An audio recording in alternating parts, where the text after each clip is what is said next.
অতিরিক্ত কুকুর হয়েছে অতিরিক্ত। আমার বাড়িতে আমার একটা খামার আছে, ছাগল 3টা কামড়ে দিচ্ছে। এটা কামড়েছে লুথানের ওই জায়গায় বসে বাসায় আসার সময় এটা কামড় দিচ্ছে।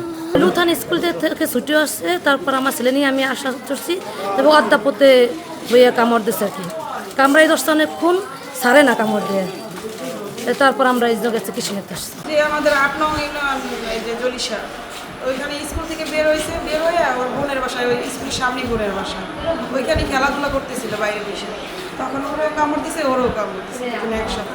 সকাল থেকে গতকালকে থেকে 10 জন আমাদের এই পর্যন্ত এসছে এই হাসপাতালে, এবং সবাই খুব বাচ্চারা, বিশেষ করে স্কুলের মানে যে বাচ্চারা তারাই বেশি আক্রান্ত, এবং খুব মানে খুব ব্যাপকভাবে কামড়িয়েছে।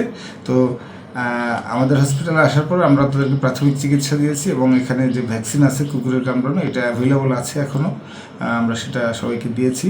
সাথে সাথে আমরা প্রাণী সম্পদ বিভাগকে অনুরোধ করেছি তারা যেন এই কুকুরটিকে নিষ্ক্রিয় করার ব্যবস্থা দ্রুত করেন, নাহলে তারা কামড়িয়ে যাচ্ছে বারবার।